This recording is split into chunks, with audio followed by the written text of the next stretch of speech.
Okay. So, last క్లాస్‌లో మనము సాంఘిక శాస్త్రానికి సంబంధించి న్యూ సెవెంత్ క్లాస్‌లో ఉన్న దాన్ని మనం విశ్లేషణ చేసుకున్నాం. మనం నేర్చుకున్న మొత్తాన్ని కూడా సెవెంత్ క్లాస్‌లో ఏముంది? సో, వాటికి సంబంధించి మనం ఎంతవరకు చేయగలం అన్నీ కూడా చెప్పుకున్నాం. సో, సెవెంత్ క్లాస్‌లో మాక్సిమం మీరన్నీ చేయగలరు. దాంట్లో వృత్తరేఖ చిత్రం అనేది కొత్తగా ఉంది. కొత్తగా అంటే అది ఆ లెసన్‌లో ఉంటుంది. మనం ఎక్స్‌ప్లెయిన్ చేసుకోలేదు గానీ లాస్ట్ క్లాస్‌లో ఎక్స్‌ప్లెయిన్ చేసుకున్నాం అది. సేమ్ ఇప్పుడు అదే వృత్తరేఖ చిత్రము ఎయిత్ క్లాస్‌లో కూడా ఉంది. ఖచ్చితంగా వృత్తరేఖ చిత్రం మీద క్వెషన్ అడుగుతాడండి.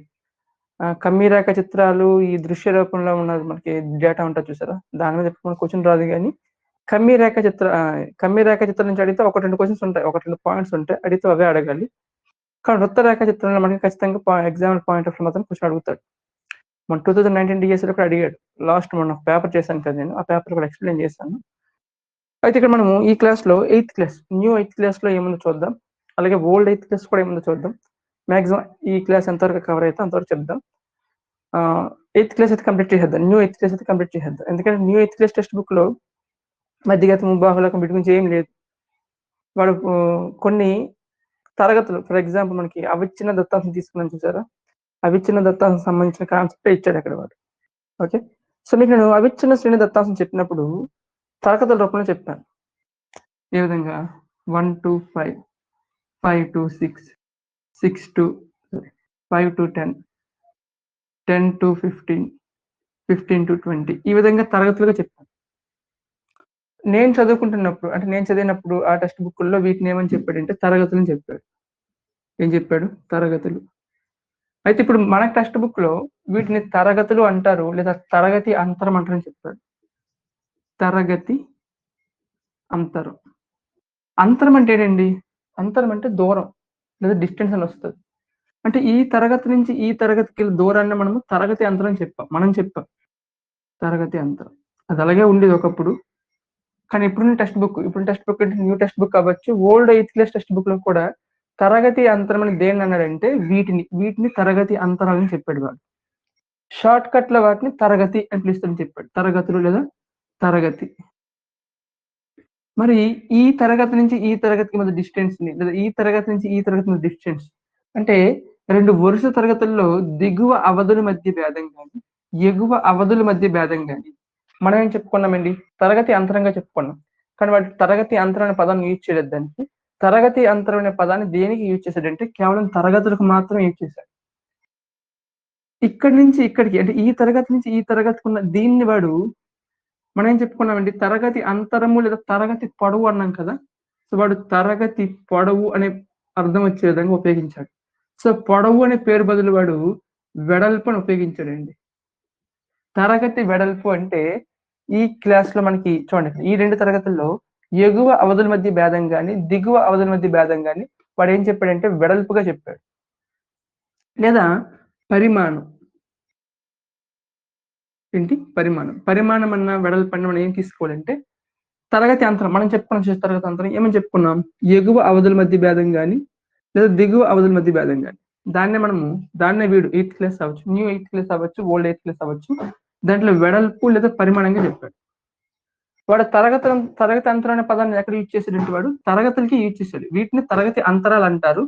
షార్ట్ కట్‌లో వాటిని మనం తరగతులుగా పిలుస్తామని చెప్పాడు వాడు. ఓకే.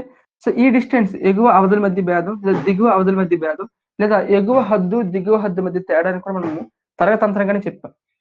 ఆ ఎగువ హద్దు, దిగువ హద్దు మధ్య భేదాన్ని కూడా వీడు వెడల్పు లేదా పరిమాణంగా చెప్పాడు. రేపు పొద్దున్న ఎగ్జామ్ వేసి వాళ్ళు కన్‌ఫ్యూజ్ అవ్వకండి. వాడు క్వెషన్ ఈ విధంగా అడుగుతాడు. ఈ విధంగా తరగతులు ఇచ్చి పై తరగతులకు తరగతి యొక్క లేదా పై దత్తాంశం యొక్క పరిమాణం ఎంత? లేదా వెడల్పు ఎంత? సో, ఇలా ఇచ్చినా మీరేం తీసుకుంటారంటే తరగతి అంతరం మనం చెప్పుకున్నాం చూసారా? 2 తరగతుల డిస్టెన్స్ ఈ విధంగా దిగువ అవధుల మధ్య భేదం గాని, ఎగువ అవధుల మధ్య భేదం గాని సో, వాటినే మనము పరిమాణంగా వెడల్పుగా తీసుకుంటాం. ఓకే. సో, ఒకవేళ తరగతి అంతరమును ఉపయోగించినా సరే మీరు అదే తీసుకోండి. వాడు ఉపయోగించడు. ఎందుకంటే టెక్స్ట్ బుక్‌లో వాడు తరగతి అంతరంగానే ఉపయోగించలేదు దాన్ని. వెడల్పు, పరిమాణం అనే పదాన్ని ఉపయోగించడు కాబట్టి వాడు పరిమాణము, వెడల్పునే ఉపయోగిస్తాడు. ఒకవేళ పరిమాణం, వెడల్పు అంటే మీరేం చేసుకుంటారంటే దిగువ అవధుల మధ్య భేదం లేదా ఎగువ అవధుల మధ్య భేదం. ఓకే. సో, అలా తీసుకోండి. ఇక్కడ మనకి new eighth class text book తీసుకున్నట్లయితే పేజ్ నంబర్ 139లో స్టార్ట్ అయింది మనకి లెసన్ ఇక్కడ. దీంట్లో ఫస్ట్ మనకి ఏమి ఇచ్చాడంటే పటచిత్రం ఇచ్చాడు. ఎక్స్ప్లెయిన్ చేసుకున్నాం ఇది మనము. ఒక కంప్లీట్ చిత్రం అయితే మనం స్కేల్ ఎంతైతే తీసుకుంటామో దాని ఆధారంగా నిర్ణయించుకోవాలి. ఇక్కడ ఒక కారు కంప్లీట్ కార్ అంటే 100 కార్లకు సమానం అంట. కింద ఉన్న బొమ్మలో చూడండి 2 కార్లు కంప్లీట్ గా ఇచ్చాడు, ఒక కారు సగం ఇచ్చాడు. అంటే అర్థం ఏంటి? 2 కార్లు కాబట్టి 200, ఒక కారు సగం ఉంది కాబట్టి 50 అంటే 250. సో చిన్నపిల్లలు అంటే 3rd క్లాస్ 4th క్లాస్ స్టేజ్లో ఇవ్వాల్సిన దృశ్య రూప చిత్రాలు ఇవి. సో జస్ట్ ఈ దత్తాంశ నిర్వహణలో ఇటువంటి దత్తాంశం కూడా ఉంటుంది. మనకి లోవర్ ఇప్పుడు మనకి బుక్స్ మారాయి కదా, కాబట్టి అందుకే 8th క్లాస్ పిల్లవాడికి తెలియాలనేసి ఇక్కడ 8th క్లాస్ కూడా ఇచ్చాడు ఇక్కడ. అయితే దీనికి సంబంధించి కొన్ని క్వశ్చన్స్ ఇచ్చాడు ఈ దత్తాంశానికి సంబంధించి. జూలై నెలలో ఎన్ని కార్లు ఉత్పత్తి చేయబడ్డాయి? జూలై, ఆగస్టు, సెప్టెంబర్ ఇచ్చాడండి. 2 కార్లు, ఒక సగం కారు ఉంది. అంటే ఎంత అవుతుంది? 250 కార్లు. నెక్స్ట్ ఏ నెలలో ఎక్కువ కార్లు ఉత్పత్తి చేయబడ్డాయి? ఆగస్టులో 300, అలాగే సెప్టెంబర్ 400 కార్లు. అంటే ఏ నెలలో అండి? సెప్టెంబర్ నెలలో. సో ఇవన్నీ కూడా మనకి ఎగ్జామ్ పాయింట్ ఆఫ్ అడగడు, ఇవ్వడు కూడా. నెక్స్ట్ కమ్మి రేఖ చిత్రాలు చూడండి. కమ్మి రేఖ చిత్రాలకు సంబంధించి పక్కన ఒక 2 పాయింట్స్ ఇచ్చాడు ఇక్కడ. ఈ 2 పాయింట్స్ ఇంపార్టెంట్ మనకి. దాంట్లో ఫస్ట్ వన్ చూడండి. కమ్మి ఎత్తులు ప్రతి విభాగం యొక్క పరిమాణమును తెలియజేస్తుంది.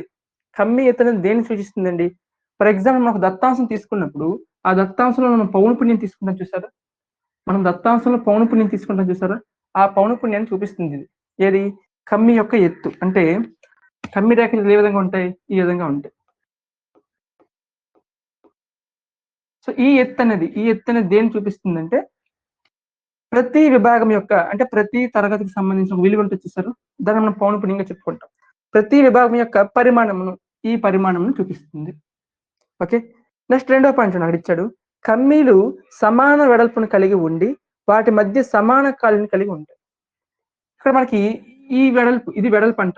ఈ డిస్టెన్స్ ఎంత ఉంటుందో దీనికి అంతే ఉంటుంది, దీనికి అంతే ఉంటుంది, దీనికి అంతే ఉంటుంది. మనకి కమ్మీ రేఖ చిత్రాలు గీయమన్నాం కదా అనేసి ఒకటి ఎంత, ఒకటేం ఎంత, ఒకటి ఎంత ఇలా ఉండవు ఎప్పుడు. కమ్మి యొక్క వెడల్పులు ఎప్పుడు కూడా సమానంగా ఉంటాయి. ఇది మనకి ఇంపార్టెంట్ పాయింట్. మీకు అక్కడ for example old 8th class textbook అని తీసినట్లయితే మీరు old 8th class textbook open చేయండి. పేజ్ నెంబర్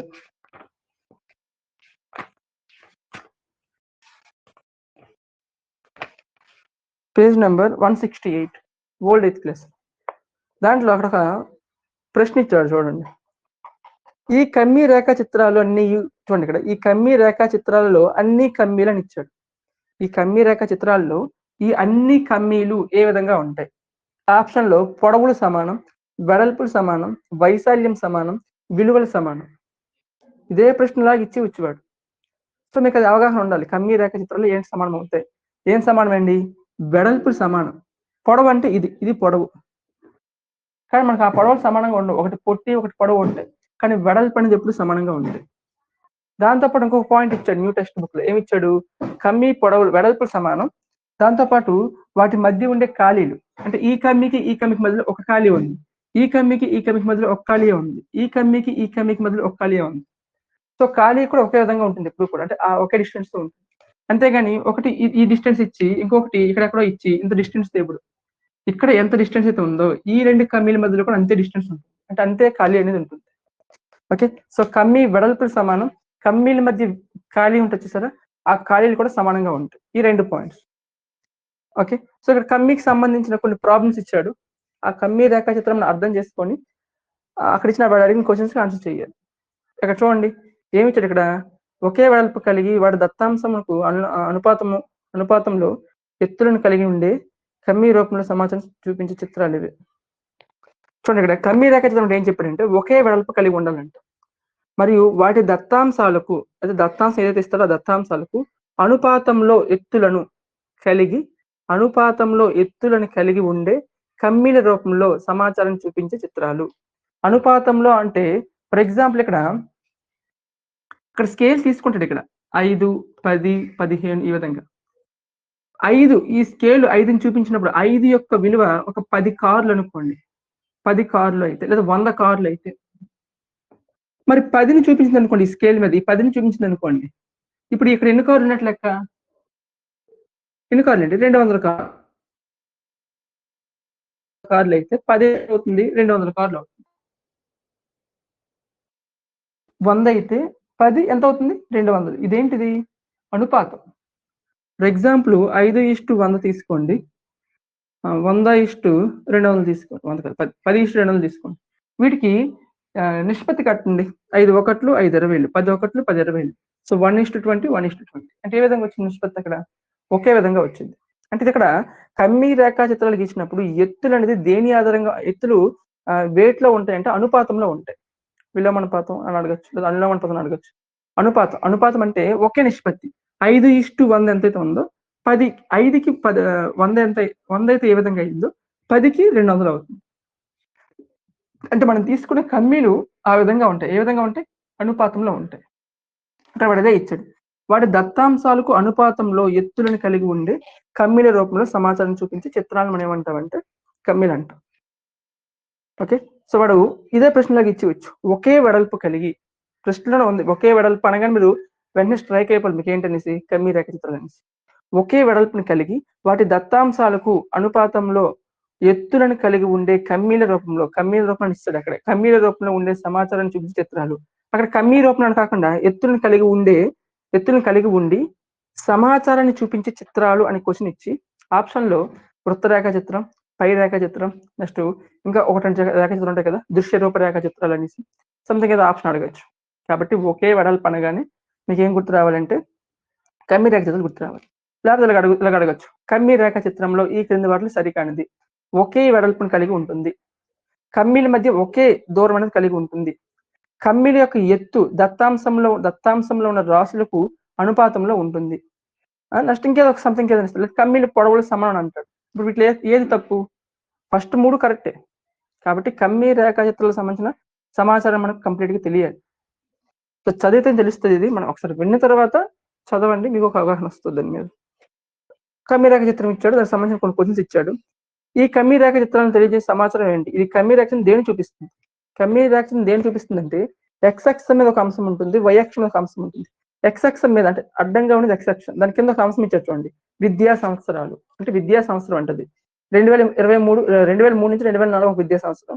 2004 నుంచి 2005, 2005 నుంచి 2006. ఓకే. అకాడమిక్ ఇయర్స్ అవి. నెక్స్ట్ వై అక్షం మీద ఏమున్నాయి? 8వ తరగతి విద్యార్థుల సంఖ్య. అంటే 8వ తరగతిలో ఉన్న విద్యార్థుల సంఖ్య. 2003, 2004 సంవత్సరంలో 8వ తరగతి విద్యార్థుల సంఖ్య ఏ విధంగా ఉంది? దేనికి తిన్నగా ఉందా కమ్మీ? 100కి తిన్నగా ఉంది. అంటే 100 మంది ఉన్నారక్కడ. అలాగే 2004, 2005 విద్యా సంవత్సరంలో 8వ తరగతి విద్యార్థులు ఎంతమంది ఉన్నారు? దేనికి తిన్నగా ఉందది? 200కి తిన్నగా ఉంది. అంటే ఎంతమంది ఉన్నట్లు లెక్క ఇక్కడ? 200 మంది ఉన్నట్లు లెక్క. ఓకే. సో ఆ విధంగా ఈ కమ్మీ రేఖాచిత్రం అవగాహన చేసుకోవాలి. కింద ఏ క్వెషన్ చూడండి. ఏ సంవత్సరంలో విద్యార్థుల సంఖ్యలోని పెరుగుదల గరిష్టంగా ఉంది? ఏ సంవత్సరంలో విద్యార్థుల సంఖ్య గరిష్టంగా అంటే ఎక్కువ మంది ఉన్నారని అడిగాడు అక్కడ. ఎక్కడండి? 2007, 2008.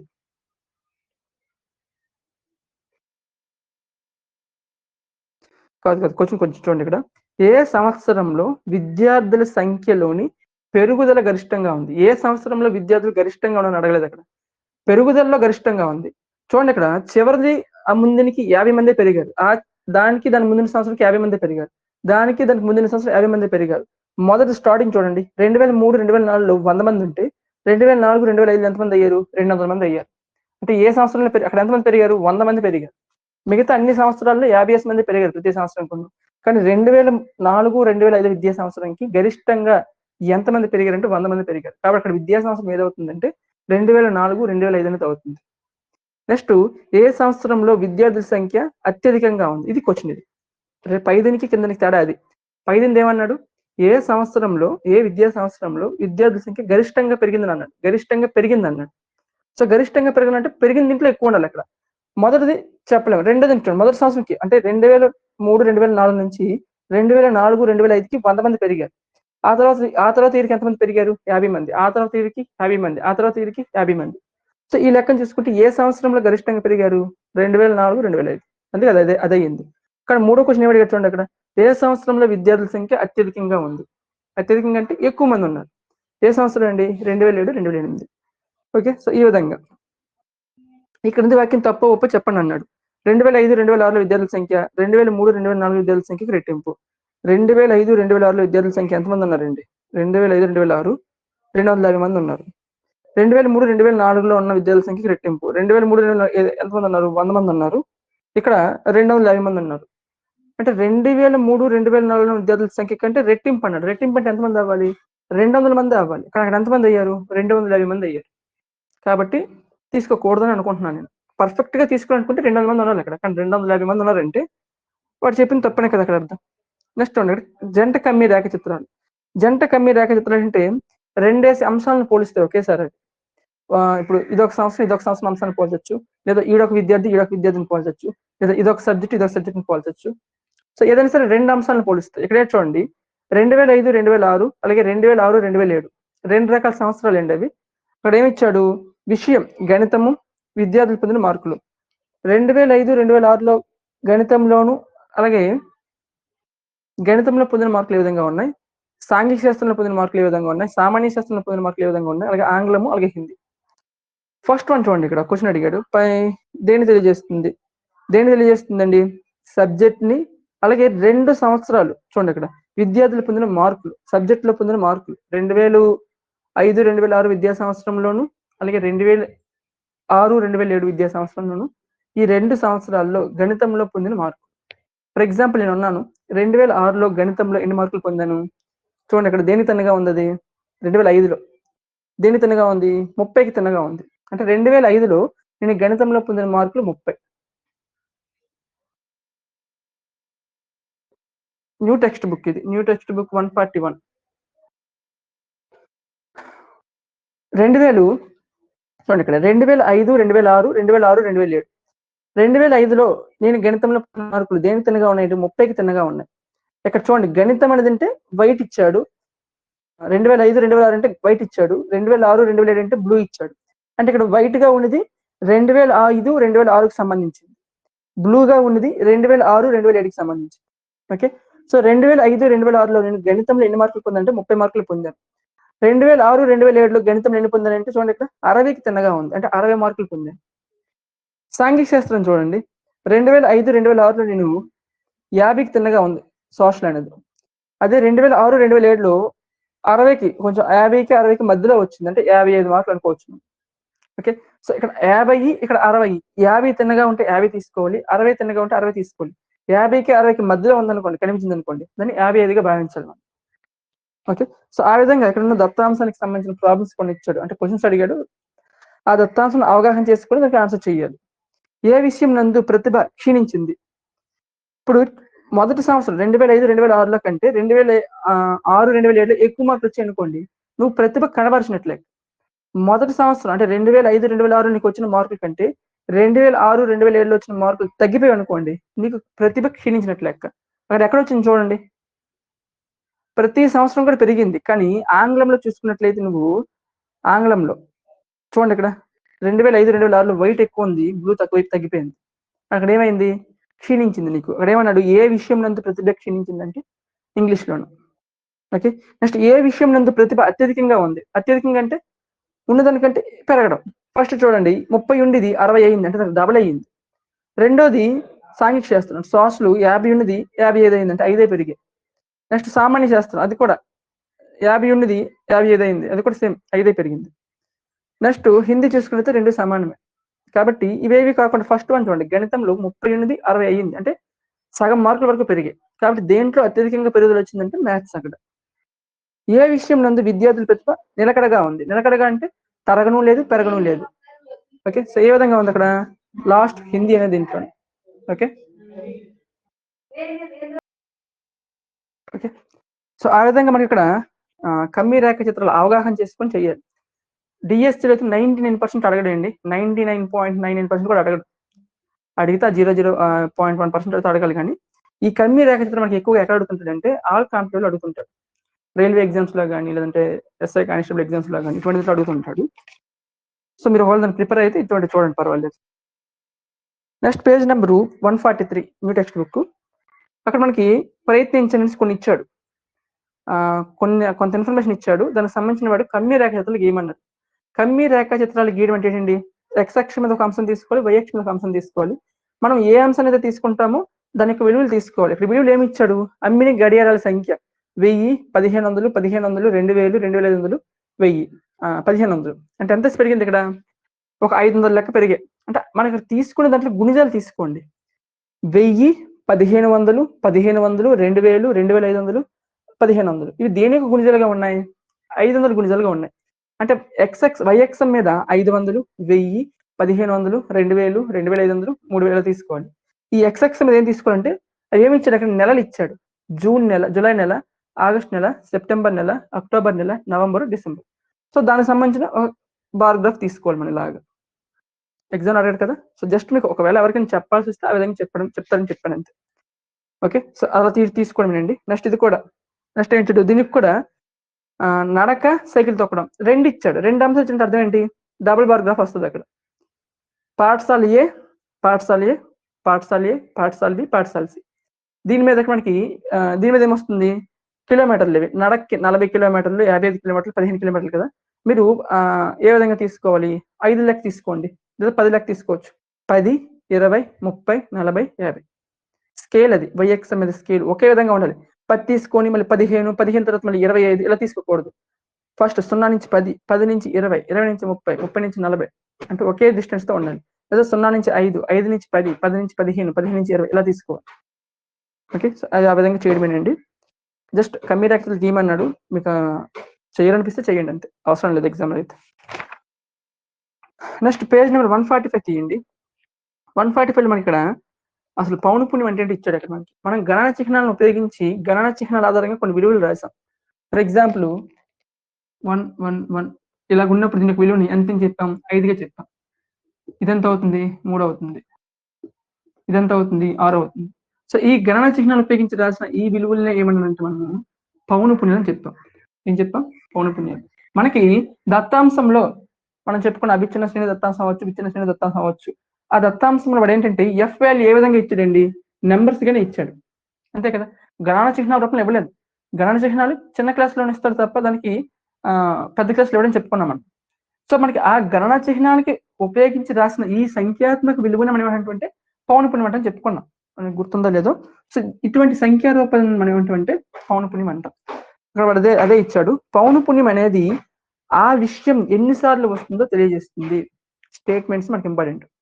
పౌనపుణ్యం అనేది ప్రాబ్లం ఎవడైనా చేస్తాడు, ఎవడైనా చెప్తాడు, ఎవడైనా చేస్తాడు. స్టేట్మెంట్లు ఇచ్చే ప్రశ్నలు కూడా మనం పెట్టగలిగితే మనకు స్కోర్ వస్తుంది. ఓకే, సో పౌనపుణ్యం అనేది ఆ విషయం ఎన్నిసార్లు వచ్చిందో తెలియజేస్తుంది. ఫర్ ఎగ్జాంపుల్ 1 నుంచి 5, 5 నుంచి 10, 10 నుంచి 15, 15 నుంచి 20 ఇవి మార్క్స్ అనుకుందాం. 1 నుంచి 5 మార్కులు, 5 నుంచి 10 మార్కులు, 10 నుంచి 15 మార్కులు, ఈ విధంగా. అలాంటి వాళ్ళకి 5 ఉన్నారు, 7 ఉన్నారు, 8 మంది ఉన్నారు, 10 మంది ఉన్నారు. ఇప్పుడు ఏం చెప్తుంది ఇది? 1 నుంచి 5 మార్కులు వచ్చిన వాళ్ళు ఎంతమంది ఉన్నారంటే 5 ఉన్నారని చెప్తాం. లేదు అనుకుంటే ఒక 50 మార్కులకి ఎగ్జామ్ పెట్టాం. ఇది 45 మార్కులు, 40 మార్కులు, 43 మార్కులు, 42 మార్కులు తీసుకుంటాం. 45 మార్కులు వచ్చిన వాళ్ళు ఎంతమంది ఉన్నారు? 5 ఉన్నారు. అంటే 5 సార్లు వచ్చారు. అంటే 5 రిపీట్, 5 సార్లు పునరావృతం అయింది. అంటే 5 సార్లు ఎన్ని సార్లు వచ్చిందో చెప్పాడు కదా పౌనపుణ్యం అంటే. సో ఇవన్నీ పౌనపుణ్యాలే.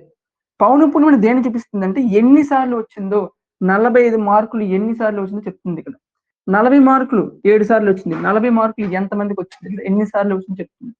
సో పాయింట్ ఏంటంటే ఇక్కడ పౌనపుణ్యం అనేది దేన్ని చూపిస్తుంది అంటే ఒక దత్తాంశంలో ఒక అంశము ఎన్నిసార్లు రిపీటెడ్ అయ్యిందో, లేదా ఎన్నిసార్లు పునరావృతమైందో చెప్తుంది. ఓకే, సో ఇప్పుడు మనకి దీన్ని ఈ విధంగా తీసుకోవడం అనుకోండి. ఇవేంటవుతాయి? తరగతులు అవుతాయి, లేదా తరగతాంతరాలు. ఇదేమవుతుంది? పౌనపుణ్యం అవుతుంది. సో తరగతి పౌనపుణ్యము. లేదా ఇది తీసుకోవడం అనుకోండి, అంటే ఇది ఈ దత్తాంశానికి ఈ పౌనపుణ్యం తీసుకుంటే అది ఎటువంటి దత్తాంశం అవుతుంది? విచ్ఛిన్న శ్రేణి దత్తాంశం అవుతుంది. తరగతులు ఉంటే అవిచ్ఛిన్న శ్రేణి దత్తాంశం, తరగతులు కాకుండా ఈ విధంగా ఉంటే విచ్ఛిన్న శ్రేణి దత్తాంశం. కానీ పౌనపుణ్యాలు ఖచ్చితంగా ఉంటాయి కదా. సో దత్తాంశంలో మనకి తరగతులు పౌనపుణ్యం ఉన్నా, లేదంటే విచ్ఛిన్న శ్రేణి దత్తాంశం పరంగా ఇక్కడ మనకి ఎక్స్ వాల్యూ పౌనపుణ్యాలు ఉన్నా, ఆ విధంగా ఉండే పట్టిక మనం ఏమంటాం అంటే పౌనపుణ్య విభాజన పట్టిక అంటాం. ఏమంటాం? పౌనపుణ్య విభాజన పట్టిక. మనం ప్రాబ్లం ఎక్స్ప్లెయిన్ చేసుకున్నప్పుడు స్టార్టింగ్ లో ప్రాబ్లం తీసుకుంటున్నాం, అవన్నీ పౌనపుణ్య విభాజన పట్టికలే. చూడండి ఇక్కడ ఇచ్చాడు, తరగతులు ఇచ్చాడు, పక్కన పౌనపుణ్యాలు ఇచ్చాడు. ఇదే మనకి ఏమవుతుందంటే పౌనపుణ్య విభాజన పట్టిక అనేది అవుతుంది. ఆ పైన చూడండి, తరగతులు ఇచ్చాడు, పౌనపుణ్యం ఇచ్చాడు, అదే పౌనపుణ్య విభాజన పట్టిక అవుతుంది. పౌనపుణ్య విభాజన పట్టిక ఏంటంటే తరగతులు పౌనపుణ్యం ఉండాలి, లేదంటే ఈ విధంగా విచ్ఛిన్న శ్రేణి దత్తానికి సంబంధించి ఏముండాలి? రాసులు ఉండాలి, దానికి సంబంధించిన పౌనపుణ్యం ఉండాలి. సో ఆ రెండు కలిసి ఒక బాక్స్ లో ఉంటే, పౌనపుణ్యం బాక్స్ లో ఉంటే అదే పౌనపుణ్య విభాజన పట్టిక. అయితే కొన్ని సార్లు మనకి ఆరోహణ సంచిత పౌనఃపున్య విభాజన పట్టిక అంటాడు. లేదా అవరోహణ సంచిత పౌనఃపున్య విభాజన పట్టిక అంటాడు. సో, ఆరోహణ సంచిత పౌనఃపున్య విభాజన పట్టిక అంటే ఎక్స్‌ట్రాగా ఇంకో బాక్స్ వస్తుంది ఇక్కడ మనకి. అది ఆరోహణ సంచిత పౌనఃపున్య విభాజనం. ఆరోహణ సంచిత పౌనఃపున్యం. అది ఏ విధంగా తీసుకుంటాం? ఫస్ట్‌ది 5, నెక్స్ట్ 5కి 7 కలపాలి. ఎంత అవుతుంది? 12. 12కి 8 కలపాలి. ఎంత అవుతుంది? 20. 20కి 10 కలపాలి 30. సో, ఇక్కడ మనం ఏం చేసాం? ఆరోహణ సంచిత పౌనఃపున్యం తీసుకున్నాం. సో, ఆరోహణ సంచిత పౌనఃపున్యం కూడా తీసుకున్నాం కాబట్టి ఇప్పుడు ఈ మొత్తం పట్టికను మనం ఏమంటామంటే ఆరోహణ సంచిత పౌనఃపున్యం అంటాం. సంచిత పౌనఃపున్య పట్టిక అంటాం. అయితే కొన్ని సార్లు మనకి ఆరోహణ సంచిత పౌనఃపున్యం కంటే అవరోహణ సంచిత పౌనఃపున్యం తీసుకుంటాం. అవరోహణ సంచిత పౌనఃపున్యం. అవరోహణ సంచిత పౌనఃపున్యం ఏ విధంగా తీసుకుంటాం?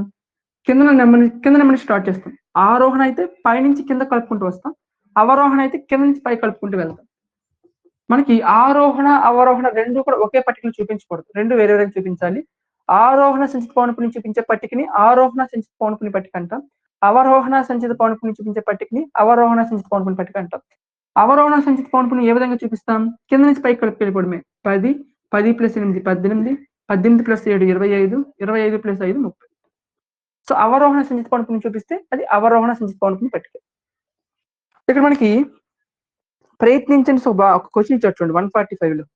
కొంతమంది విద్యార్థులు వారు దేనిని పెంపుడు జంతువుగా కలిగి ఉండడానికి ఇష్టపడుతున్నారో అని అడగడం ద్వారా కొంతమంది చెప్పారు క్లాస్‌లోను. ఒకడేమో కుక్క అని చెప్పాడు, ఒకడు పిల్లి, ఇంకోటి చేప, ఇంకోటి పిల్లి, ఇంకోటి కుందేలు ఈ విధంగా కొంతమంది చెప్పారు. ఇప్పుడు దీనికి నువ్వేం చేయాలి తెలుసా? ఒక పౌనఃపున్య విభాజన పట్టిక తయారు చెయ్యి.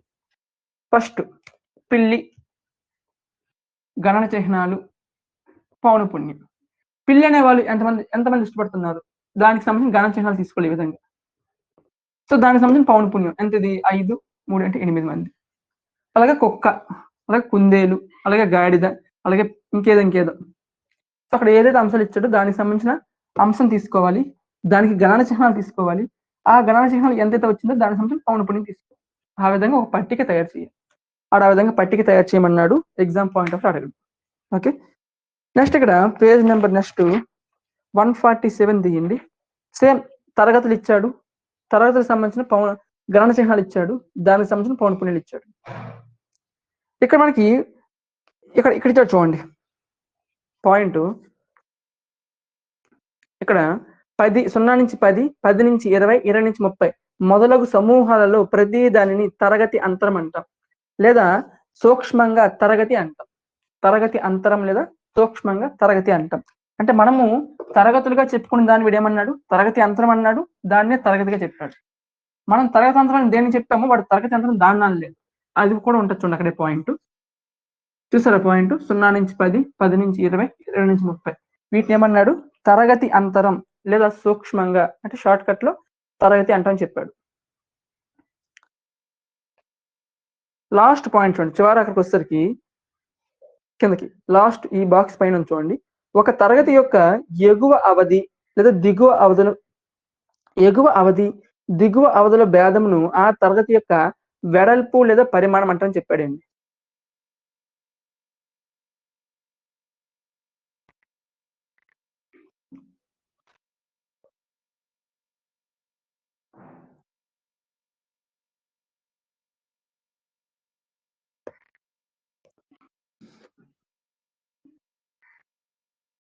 ఓకే. ఇక్కడ ఏమన్నాడు? ఒక తరగతి యొక్క ఎగువ అవధి, దిగువ అవధుల మధ్య భేదాన్ని తరగతి పరిమాణము లేదా వెడల్పు అంటారని చెప్పాడు. అయితే ఇక్కడ వీడు ఇచ్చింది ఏంటంటే మినహాయింపు తరగతులు తీసుకున్నాడు. మినహాయింపు తరగతులు ఏ విధంగా ఉంటాయి? 0 నుంచి 10, 10 నుంచి 20, 20 నుంచి 30, 30 నుంచి 40 ఈ విధంగా ఉంటాయి.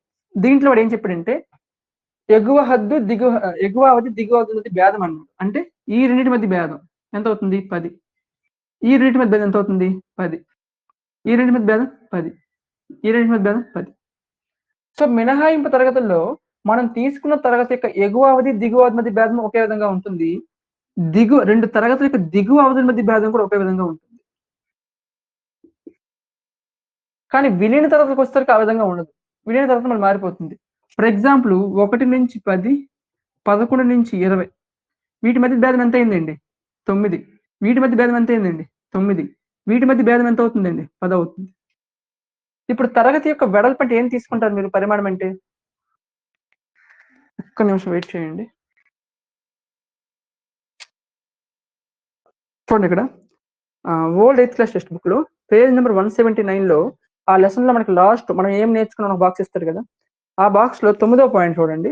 ఒక తరగతి యొక్క ఎగువ దిగువ హద్దులు, అవధులు కాదు హద్దులు, ఎగువ హద్దు దిగువ హద్దు ఏ విధంగా వస్తుందో చెప్పుకున్నాం. మనం 2 వరుస తరగతులు తీసుకున్నప్పుడు మనకి ఏ తరగతి యొక్క దిగువ హద్దు కావాలో ఆ తరగతి యొక్క దిగువ అవధి, దాని ముందున్న తరగతి యొక్క ఎగువ అవధి, వాటి యొక్క మొత్తము బై దాంట్లో సగం మనకేమవుతుంది దిగువ హద్దు అవుతుందని చెప్పుకున్నాం. లేదంటే ఏం చెప్పాం, ముందున్న తరగతికి ఎప్పుడు విలీన తరగతి అయితే మినహాయింపు, ఇవన్నీ మినహాయింపు తరగతులు కాబట్టి ఇదే మనకి దిగువ హద్దు అవుతుంది, ఇది ఎగువ హద్దు అవుతుంది. అలా కాకుండా విలీన తరగతులు తీసుకున్నాం అనుకోండి ఈ విధంగా, అప్పుడు మనకి దిగువ హద్దు అనేది ఏమవుతుందంటే ఇది 11కి 0.5 తగ్గించమన్నాను అంటే 10.5 అవుతుంది. దీనికి 0.5 కలపమన్నాను అంటే 20.5 అవుతుంది. ఇది దిగువ హద్దు, ఇది ఎగువ హద్దు. ఈ దిగువ హద్దు ఎగువ హద్దుల మధ్య భేదాన్ని వాడు తరగతి పొడవు లేదా తరగతి అంతరం అని ఇచ్చాడు. చూడండి తరగతి అంతరం.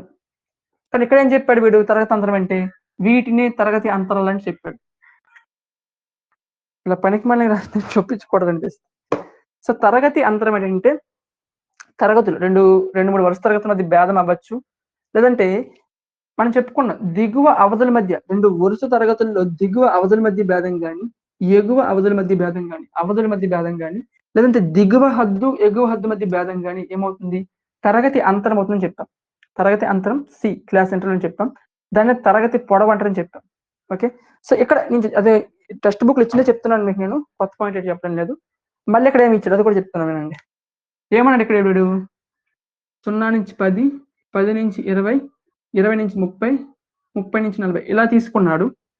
ఇలా తీసుకున్న తర్వాత దిగువ అవధి, అవధి హద్దు కాదు, ఎగువ అవధి, వీటి మధ్య భేదం చూడండి అక్కడ ఇచ్చాడు. న్యూ టెక్స్ట్ బుక్ అండి ఇది. న్యూ టెక్స్ట్ బుక్ లో పేజ్ నెంబర్ 147 లో లాస్ట్ ఇచ్చాడు ఆ పాయింట్. ఒక తరగతి యొక్క దిగువ అవధి అలాగే ఎగువ అవధి, దిగువ అవధుల భేదమును ఆ తరగతి యొక్క వెడల్పు లేదా పరిమాణం అంటాం. అంటే వీటి మధ్య భేదమును దానికి ఆ తరగతి యొక్క ఏమంటాం వెడల్పు లేదా పరిమాణం అని చెప్పాడు. వెడల్పు లేదా పరిమాణం. సో కొంచెం తేడా ఉన్నట్టుంది కదా, వెడల్పు పరిమాణం, తరగతి అంతరం తరగతి పొడవు రెండు వేరు వేరు. ఇప్పుడు మనం ఆ విధంగా డిసైడ్ చేసుకుందాం. వెడల్పు పరిమాణం వేరు, తరగతి అంతరము తరగతి పొడవు వేరు. తరగతి అంతరం తరగతి పొడవు వేరు, తరగతి వెడల్పు అలాగే పరిమాణం వేరు. సో తరగతి వెడల్పు పరిమాణం అంటే మీరు ఏం చేయాలి, ఆ తరగతిలో ఉండే ఈ 2 దిగువ అవధి ఎగువ అవధి మధ్య భేదం తీసేసుకోండి వెడల్పు పరిమాణం అంటే. అలా కాకుండా తరగతి అంతరం అన్నా, లేదా తరగతి పొడవు అన్నా, లేదా తరగతి ఎత్తు అన్నా మీరేం తీసుకుంటారంటే 2 వరుస తరగతుల్లో దిగువ అవధుల మధ్య భేదం కానీ, ఎగువ అవధుల మధ్య భేదం కానీ, లేదా దిగువ హద్దుకు ఎగువ హద్దుకు మధ్య భేదం కానీ ఏ విధంగా తీసుకుంటారు, క్లాస్ ఇంటర్వెల్ తరగతి అంతరంగా తీసుకుంటారు. ఓకే, సో దీన్ని ఇది ఈ విధంగా డిసైడ్ అయిపోండి. ఎందుకంటే టెక్స్ట్ బుక్ లో ఉన్నవే కాబట్టి ఒకవేళ రేపు పొద్దున్న వాడి ఎగ్జామ్ పాయింట్ ఆఫ్ లో ఆడు ఈ క్వశ్చన్ ఇచ్చినా సరే కాంట్రవర్సీ కిందకి వెళ్ళిపోతుంది, అంటే యాడ్ స్కోర్ కిందకి వస్తుంది, ఖచ్చితంగా వస్తుంది. ఎందుకంటే వెడల్పు పరిమాణం వేరు, తరగతి అంతరం వేరైతే ప్రాబ్లమే లేదు. ఎందుకంటే ఇవి ఈ రెండింటి మధ్య భేదం వెడల్పు పరిమాణం. కానీ తరగతి అంతరము అనేది దేనికి సంబంధించింది, 2 వరుస తరగతుల్లో దిగువ అవధుల మధ్య భేదం కానీ, ఎగువ అవధుల మధ్య భేదం కానీ, లేదా దిగువ హద్దుకి ఎగువ హద్దుకి మధ్య భేదం కానీ, ఏది తరగతి అంతరం అనేది. చూడండి ఇక్కడ నెక్స్ట్ న్యూ టెక్స్ట్ బుక్ లోనే ఒక బాక్స్ ఇచ్చాడు. ఏమిచ్చాడు, దిగువ ఇవ్వబడిన పౌనపున్య విభజన పట్టికను చదివి క్రింది ప్రశ్నలకు సమాధానం రాయండి. ఒక కర్మాగారంలో 550 మంది దినసరి కార్మికులు వేతనాలు పౌనపున్యం ఈ విధంగా ఉంది. సో తరగతి అంతరం ఇచ్చాడు. రోజువారీ కూలి అంట 100 నుంచి 125 మంది, కొంతమంది 100 రూపాయల నుంచి 125 రూపాయలు. 125 రూపాయలు ఇస్తున్న కూలీలు ఎంతమంది ఉన్నారంటే 45 మంది ఉన్నారు. అలాగా 125 రూపాయల నుంచి 150 మంది, 150 రూపాయలు ఇస్తున్న కూలీలు ఎంతమంది ఉన్నారంటే 25 మంది ఉన్నారు.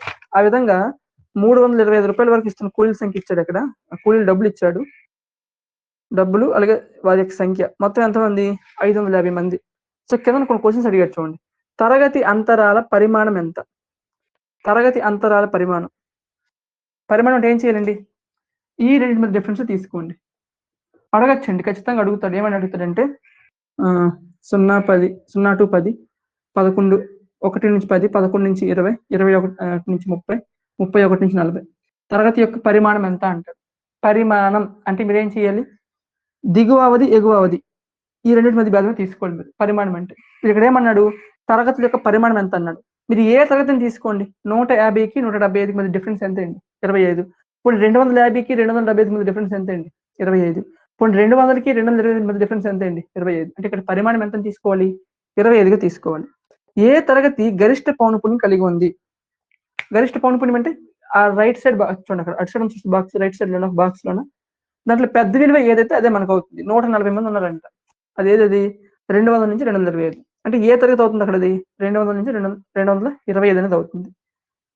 నెక్స్ట్ 250 275 తరగతి ఎగువ అవధి ఎంత, ఎగువ అవధి ఏమవుతుందండి, 275 అవుతుంది. టెక్స్ట్ బుక్ లో ఎటువంటి ప్రాబ్లమ్స్ ఉన్నాయంటే చిన్న చిన్నవి, అవి ఖచ్చితంగా అడగడానికి అవకాశం ఉంటాయి, కాబట్టి అటువంటి చూడండి, చెయ్యండి. నెక్స్ట్ ఏ రెండు తరగతులు ఒకే పౌనపున్యం కలిగి ఉన్నాయి అంటే ఒకేలా ఉన్నాయంటే చూడండి, ఏమున్నాయి, 55 55 రెండు ఉన్నాయి చూడండి, 50 150 175, అలాగే 225 250. నెక్స్ట్ 2 సెకండ్స్ ఇచ్చాడు చూడండి, తరగతులు ఇచ్చాడు 30 35 35 40 మొదలగు తరగతులను ఉపయోగించి క్రింది చూపించిన 20 మంది విద్యార్థుల బరువులను రాయమన్నాడు. అంటే 30 నుంచి 35 మధ్యలో ఎంతమంది ఉన్నారు. నెక్స్ట్ 35 నుంచి 40 మధ్యలో ఎంతమంది ఉన్నారు. 45 నుంచి 50 మధ్యలో ఎంతమంది ఉన్నారు. 55 నుంచి 60 మధ్యలో ఎంతమంది ఉన్నారు. 60 నుంచి 65 మధ్యలో ఎంతమంది ఉన్నారు. ఏంటివి, తరగతుల్లో ఉన్న విద్యార్థుల బరువు. సో కొంతమంది విద్యార్థుల బరువులు ఇచ్చాడు. ఆ బరువుల్లో 30 నుంచి 35 కేజీల మధ్యలో ఎంతమంది ఉంటారు. 35 నుంచి 40 మధ్యలో ఎంతమంది ఉంటారు. సో వాళ్ళ యొక్క ఎంతమంది ఉంటే వారి యొక్క విలువ రాయాలి. అంటే పౌనపున్యం వస్తుంది ఇక్కడ మనకి. 30 నుంచి 35 మధ్యలో ఒక 5గురు, 35 నుంచి 40 మధ్యలో ఒక 6గురు, ఇక్కడ ఒక 7గురు లేదా 8 మంది. సో ఈ విధంగా తీసుకోవచ్చు. అయితే ఇక్కడ మీకు చూసిన వెంటనే ఒక డౌట్ రావాలి మీకు, ఏంటి, ఒకవేళ 30 నుంచి 35 మధ్యలో ఉన్న విద్యార్థుల సంఖ్య ఒక 5 అయితే, 35 నుంచి 40 మధ్యలో ఉన్నాడు 6 అయితే, ఒకవేళ ఒకడి యొక్క బరువు 35 కేజీలు అయితే, కరెక్ట్ గా 35 కేజీలు అయితే, వాడిని నువ్వు ఈ తరగతిలో తీసుకోవాలా, ఈ తరగతిలో తీసుకోవాలా.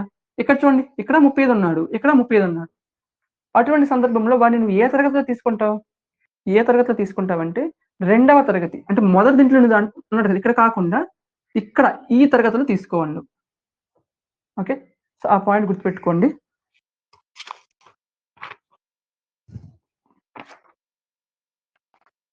నెక్స్ట్ పేజ్ తీయండి. ఇక్కడ నెక్స్ట్ పేజ్ లో మనకి 151 పేజీలో చూడండి, అక్కడ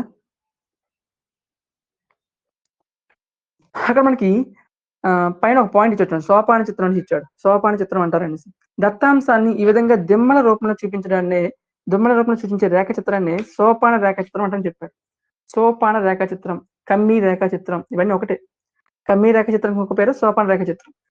దత్తాంశాన్ని, మనకి ఇచ్చిన దత్తాంశాన్ని, అది సంఖ్యాత్మక దత్తాంశం అవ్వచ్చు, లేదా వివరణాత్మక దత్తాంశం అవ్వచ్చు.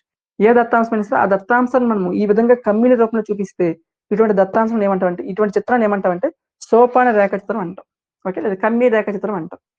దాని పక్కన 2 ఇచ్చారు చూడండి, సమాన వెడల్పులు కలిగి కమ్మీల మధ్య అంతరం లేనివి. ఇక్కడ కమ్మీల మధ్య అంతరం లేదు, కొన్నిటికి ఉండొచ్చు, కొన్నిటికి ఉండకపోవచ్చు, కానీ వెడల్పుల మధ్య సమానంగా ఉంటుంది. వాటి మధ్య డిస్టెన్స్ ఉంటే సమానంగా ఉండాలి, లేకపోతే అన్ని పక్క పక్కన వస్తాయి ఈ విధంగా.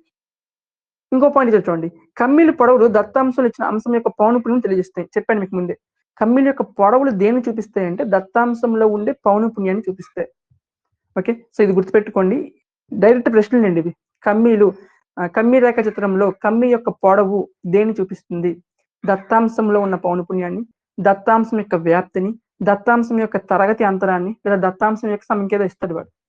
ఓకే, సో దత్తాంశం యొక్క దేన్ని చూపిస్తుంది అంటే పొడవుని చూపిస్తుంది, సారీ పౌనపున్యాన్ని చూపిస్తుంది. ఆ పొడవు అనేది పౌనపున్యం, లేదా ఎత్తు అనేది పౌనపున్యం. వాడు పొడవు ఉపయోగించవచ్చు, లేదా ఎత్తు అనే పదాన్ని ఉపయోగించవచ్చు. కమ్మీ యొక్క పొడవు లేదా కమ్మీ యొక్క ఎత్తు దేన్ని చూపిస్తుంది అంటే మనం ఏ విలువలు అయితే తీసుకుంటామో ఆ విలువల ఆధారంగా కమ్మీలు గీస్తాం. ఈ విలువలు ఏమంటాం మనము, పౌనపున్యాలు అంటాం. ఓకే, సో కమ్మీల యొక్క ఏం సమానం అవుతాయి, వెడల్పులు సమానం అవుతాయి. వాటి మధ్యలో ఖాళీ ఒకవేళ ఉంటే ఖాళీలు సమానంగా ఉండాలి, ఖాళీలు లేకపోతే పక్క పక్కన ఉంటాయి. అక్కడ ఇచ్చారు చూడండి, సమాన వెడల్పులు కలిగి కమ్మీల మధ్య అంతరం లేనివి. అంతరం అంటే కమ్మీల మధ్య డిస్టెన్స్ లేదు, అక్కడ అన్ని దగ్గరగా ఉన్నాయి, అంటి ఒకదానికి ఒకటి. చూడండి, ఇక్కడ పేజ్ నెంబర్ ప్రయత్నించడానికి ఒక కమ్మీ రేఖ చిత్రం ఇచ్చాడు, దానికి సంబంధించి కొన్ని క్వశ్చన్స్ అడిగాడు. ట్రై చేయండి. చెప్పాను కదా, కమ్మీ రేఖ చిత్రం ఎగ్జామ్ పాయింట్ ఆఫ్ అడగడు. ఇప్పుడు రీసెంట్ గా జరిగిన టెట్ ఎగ్జామ్ ఎక్కడ అడిగాడా, ఇప్పుడు అడిగి చెప్పండి, ఎక్స్ప్లెయిన్ చేసుకుందాం కూడా. నెక్స్ట్ 5.1x ఇచ్చాడు చూడండి. దీంట్లో మనకి ఇచ్చిన దత్తాంశానికి కమ్మి రేఖాచిత్రాలు గీయమన్నాడు కొన్నిటికేమో పౌనపున్య విభాజన పట్టిక తయారు చేయమన్నాడు. ఇక్కడ సెకండ్ వన్ చూడండి. www.gb ఈ విధంగా కొన్ని ఒక డిపార్ట్మెంట్ స్టోర్ కు వచ్చిన వినియోగదారుల వివరాలు, అంటే పురుషులు, స్త్రీలు, అలాగే బాలురు, అలాగే బాలికలు. పురుషులు అంటే ఎం అంట, స్త్రీలు అయితే డబ్ల్యూ అంట, బాలురు అయితే బి అంట, బాలికలు అయితే జి అంట. అంటే men's, women's, boys, girls. So వాటికి సంబంధించి మెన్స్ ఎంతమంది వచ్చారో ఆ నెంబర్ రాయాలి, విమెన్స్ ఎంతమంది వచ్చారో ఆ నెంబర్ రాయాలి, అలాగే బాయ్స్ ఎంతమంది వచ్చారో ఆ నెంబర్ రాయాలి, గర్ల్స్ ఎంతమంది వచ్చారో ఆ నెంబర్ రాయాలి. సో ఆ విధంగా రాసి ఒక బాక్స్ లో పెట్టామనుకోండి, వీళ్ళు వ్యక్తులు ఇవేమవుతాయి, వచ్చిన వారి సంఖ్య, అదే మనకి పౌనపున్యం అవుతుంది.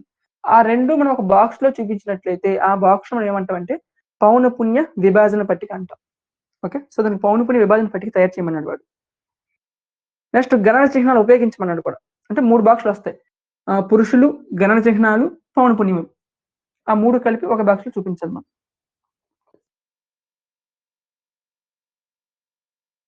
నెక్స్ట్ మూడోది చూడండి, కొన్ని విలువలు ఇచ్చాడు అక్కడ. 30 మంది కార్మికుల యొక్క వారపు జీతం, అంటే వారంలో వారికి ఎంత భత్యం వస్తుందో, జీతం వస్తుందో వాటికి విలువలు ఇచ్చాడు. దాన్ని తరగతుల వారీగా తీసుకోమన్నాడు. 800 నుంచి 810, 810 నుంచి 820, 820 నుంచి 830. తరగతులు కూడా ఇప్పుడు ఒకే విధంగా ఉండాలి, డిస్టెన్స్ అనేది. 800 నుంచి 810, 810 నుంచి 11 నుంచి 10 నుంచి 820, 820 నుంచి 830, 830 నుంచి 840. సో ఈ విధంగా తీసుకోండి. ఎంతమంది వచ్చాయి, 800 నుంచి 810 రూపాయలు ఎంతమందికి వచ్చాయో ఆ నెంబర్ రాయాలి. 810 నుంచి 820 మధ్యలో ఎంతమందికి వచ్చాయో ఆ నెంబర్ రాయాలి. ఆ విధంగా రాసి ఒక బాక్స్ గీస్తే తరగతుల ఆధారంగా పౌనపున్య విభజన పట్టిక తయారు చేసినట్టు అవుతుంది. ఓకే, నెక్స్ట్ మూడవ ప్రశ్న యొక్క పౌనపున్య విభాజన పట్టిక. మూడవ ప్రశ్నకి నువ్వు పౌనపున్య విభజన పట్టికను తయారు చేసినట్లయితే దానికి సంబంధించి కింద కొన్ని క్వశ్చన్స్ అడిగారు చూడండి. ఏ తరగతిలో, అంటే ఏ తరగతి, ఇవి తరగతులు, ఏ తరగతిలో గరిష్ట కార్మికులు ఉన్నారు. నెక్స్ట్ 850 రూపాయలు లేదా అంతకన్నా ఎక్కువ సంపాదిస్తున్న కార్మికులు ఎంతమంది. 850 రూపాయలు, ఫర్ ఎగ్జాంపుల్ 850 రూపాయలు ఎక్కడితో ఎండ్ అవుతుందండి, 840 టు 850, 850 టు 860, అంటే 850 రూపాయలు, అంటే ఇక్కడ ఇది పౌనపున్యం వస్తుంది కదా. 850 రూపాయలు సంపాదించిన వాళ్ళు వీళ్ళని అవుతారు. 850 కంటే 850 నుంచి 860 మధ్యలో ఉన్నారు వీళ్ళు. సో ఈ పౌనపున్యం అవుతుంది. అయితే ఆప్షన్ లో ఈ పౌనపున్యం ఉంటుంది, కానీ ఇది పెట్టకూడదు మనం. ఎందుకు పెట్టకూడదు తెలుసా? వాడు క్వశ్చన్ ఏమన్నాడు, 850 రూపాయలు అంతకంటే ఎక్కువ. ఫర్ ఎగ్జాంపుల్ ఇక్కడ 860 నుంచి 870 మంది కూడా ఉన్నారు అనుకోండి, వాళ్ళని కూడా నువ్వు కౌంట్ చేయాలి. ఎందుకు? 860 నుంచి 870 రూపాయలు వస్తున్న వీళ్ళు ఉన్నారు. వాళ్ళు ఏ విధంగా ఉంటారు, 850 రూపాయల కంటే ఎక్కువ వచ్చిన వాళ్ళే కదా. కాబట్టి 850 రూపాయలు లేదా అంతకంటే ఎక్కువ వచ్చిన వాళ్ళంటే 850 రూపాయలు ఉన్న తరగతికి సంబంధించిన విలువ, దాని తర్వాత ఉన్న తరగతుల యొక్క విలువ కూడా మనం యాడ్ చేసుకుంటూ రావాలి, అంటే మొత్తంగా తీసుకోవాలి. ఫర్ ఎగ్జాంపుల్ ఒక తరగతిలో ఒక 50 మంది ఉన్నారు అనుకోండి, 5 నుంచి 10 మార్కులు, 0 నుంచి 10 మార్కులు, 10 నుంచి 20 మార్కులు, 20 నుంచి 30 మార్కులు, 30 నుంచి 40 మార్కులు, 40 నుంచి 50 మార్కులు, ఈ విధంగా ఉన్నాయి. ఇక్కడ తరగతులు ఎంతో కొంతమంది ఉన్నారు. ఫర్ ఎగ్జాంపుల్ ఇక్కడ 0 నుంచి 10 మార్కులు 7కి వచ్చాయి, ఇది 8 మందికి వచ్చాయి, 9, ఇది 10, ఇది 11 మందికి వచ్చాయి అనుకుందాం. అనుకున్నట్లయితే ఇక్కడ నేను క్వశ్చన్ ఏం అడిగినంటే 20 మార్కులు అంతకంటే ఎక్కువ మార్కులు వచ్చిన వాళ్ళంటే ఏం చేస్తారు మీరు? 20 మార్కులు వచ్చినంటే ఇక్కడ ఇది కాదు, ఇది తీసుకోవాలి మీరు. సో ఈ తరగతికి సంబంధించి ఎంతమంది ఉన్నారు? 9 మంది ఉన్నారు. అంటే 9 అని చెప్పకూడదు మనం అక్కడ. 20 మార్కులు అంతకంటే ఎక్కువ మార్కులు. వీళ్ళకి ఎన్ని వచ్చాయి? ఇక్కడ 30 మార్కులు 30కి 40కి మధ్యలో వచ్చాయి. వీళ్ళకి ఎన్ని వచ్చాయి? 40కి 50కి మధ్యలో వచ్చాయి. కాబట్టి వాళ్ళందరూ కూడా 20 కంటే ఎక్కువ మార్కులు వచ్చిన కదా. అంటే మనం ఏం చేయాలి? ఇది ప్లస్ ఇది ప్లస్ ఇది, ఈ 3 కూడా కలపాలి. సో కలిపి ఎంత వస్తుందండి? 30 వస్తుంది. అంటే 20 కంటే ఎక్కువ మార్కులు వచ్చిన ఎంతమంది ఉన్నారంటే అక్కడ 30 మంది ఉన్నారు. ఓకే, ఆ విధంగా చూసుకోవాలి. 850 కంటే తక్కువ సంపాదించిన కార్మికులు. ఇప్పుడు 20 మార్కుల కంటే తక్కువ మార్కులు వచ్చినట్టు ఏమవుతారండి? ఇది 20 కంటే ఎక్కువ వచ్చిన వీళ్ళందరూ కూడా 20 కంటే తక్కువ అంటే వీళ్ళందరూ కూడా 20 కంటే తక్కువ వచ్చిన వాళ్ళే. 7, 10 అంటే 7, 8 అంటే ఎంత అవుతుందండి? 15 మంది. సో 15 మందికి 20 కంటే తక్కువ వచ్చిన తక్కువ మార్కులు వచ్చిన వాళ్ళు. ఓకే, సో ఆ విధంగా చూసుకోవడం మనం ప్రాక్టీస్ చేయండి. నెక్స్ట్ పేజ్ నెంబర్ 155 తీయండి. సో 155 లో మనకి 5.4 అన్న చూడండి, వృత్త రేఖాచిత్రం అనేసి. సో వృత్త రేఖాచిత్రం మనకి ఇంపార్టెంట్ అండి. ఒకవేళ మనకి ఎగ్జామ్ పాయింట్ ఆఫ్ లో ఈ లెసన్ నుంచి పటంగా ఇవ్వాల్సి వస్తే వాడు కమ్మి రేఖాచిత్రాలు అడగడండి, ఇప్పుడు కూడా ఇస్తే వృత్త రేఖాచిత్రం ఇస్తాడు.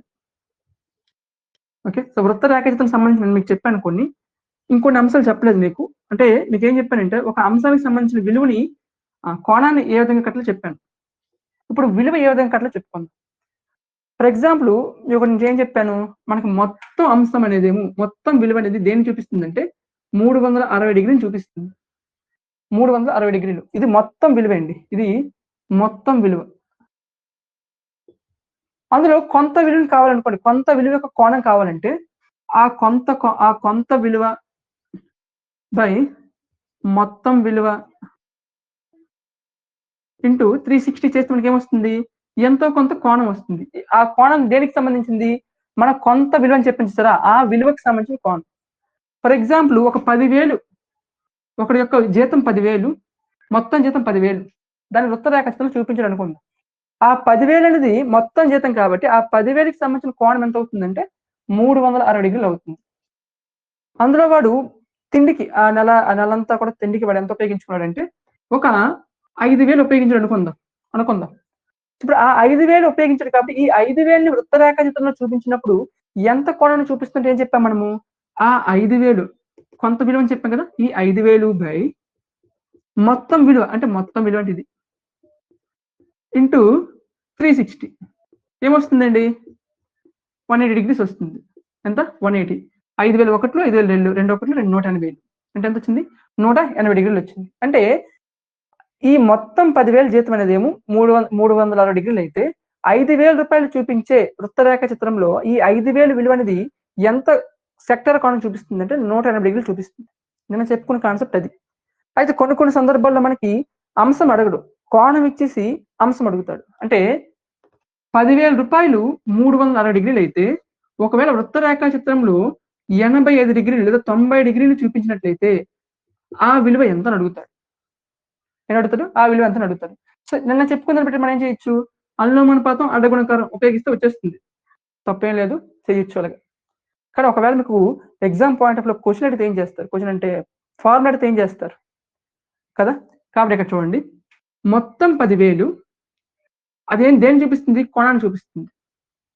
ఓకే, ఒకవేళ ఎక్స్ డిగ్రీలు ఎంత విలువను చూపిస్తుంది అడిగాడు అనుకోండి, ఎంతో కొంత కోణం, ఎంతో కొంత 90 డిగ్రీలు తీసుకోండి, 90 డిగ్రీల విలువ 90 డిగ్రీల కోణం విలువ ఎంత చూపిస్తుంది అడిగాడు. మీకు తెలిసిందేంటి, మనకు ఇచ్చిన విలువ, ఏ విలువ ఇస్తారో ఆ విలువ, ఇచ్చిన విలువ లేదా కావాల్సిన విలువ బై మొత్తం విలువ ఇంటూ 360 చేస్తే మనకి ఏమొస్తుంది, ఎంతో కొంత కోణం వస్తుంది. ఆ కోణాన్ని ఫర్ ఎగ్జాంపుల్ ఎక్స్ డిగ్రీ అనుకుందాం.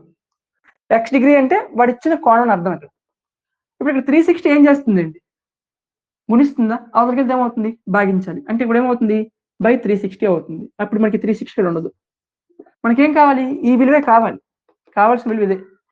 ఇక్కడ మొత్తం విలువ ఏం చేస్తుంది, భాగిస్తుంది. అవతలకి ఏమవుతుంది, అప్పుడు ఇది గుణిస్తుంది, అంటే మొత్తం విలువ.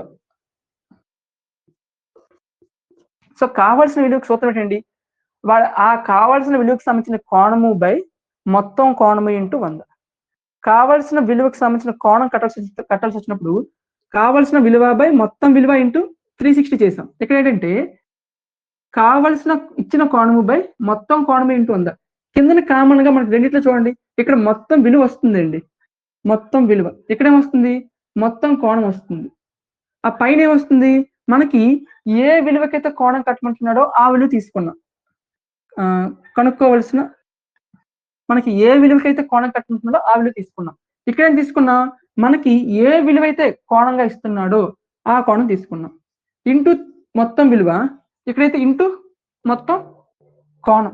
అంటే ఇక్కడ ఏమైందంటే ఈ మొత్తం విలువ ప్లేస్ లో మొత్తం కోణం వస్తుంది, మొత్తం కోణం ప్లేస్ లో మొత్తం విలువ వస్తుంది. ఒకదానికి ఒకటి ప్లేస్లు మారు.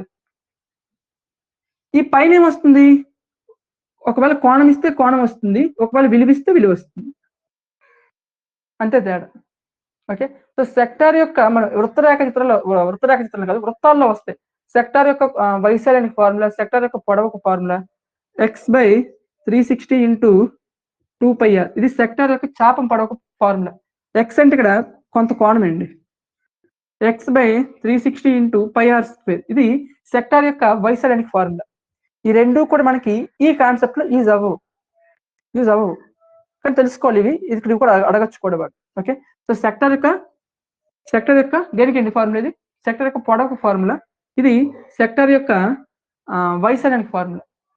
ఓకే, దీన్ని మనము చాపం పొడవు అంటాం. చాపం పొడవు సెక్టార్ యొక్క చాపం పొడవుకు ఫార్ములా. ఇది సెక్టార్ యొక్క వైశాల్యానికి formula. Okay, so textbook లో ఏమవుతుందో చూద్దాం. మనకి 7th క్లాస్ నేను ఒక ఎగ్జాంపుల్ చేస్తాం. 8 గంటలు 4 గంటలు 6 గంటలు నిద్రపోవడం చేశాం కదా. సేమ్ అదే ప్రాబ్లం ఇంతలో కూడా మార్చలేదు. అదే ప్రాబ్లం ఇక్కడ ఇచ్చాడు 8th క్లాస్ లో.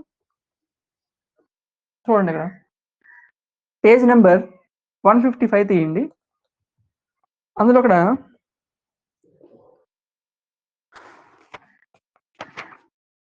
ఒక ఎగ్జాంపుల్ తీసుకుందాం, వదిలేయండి పోనీ.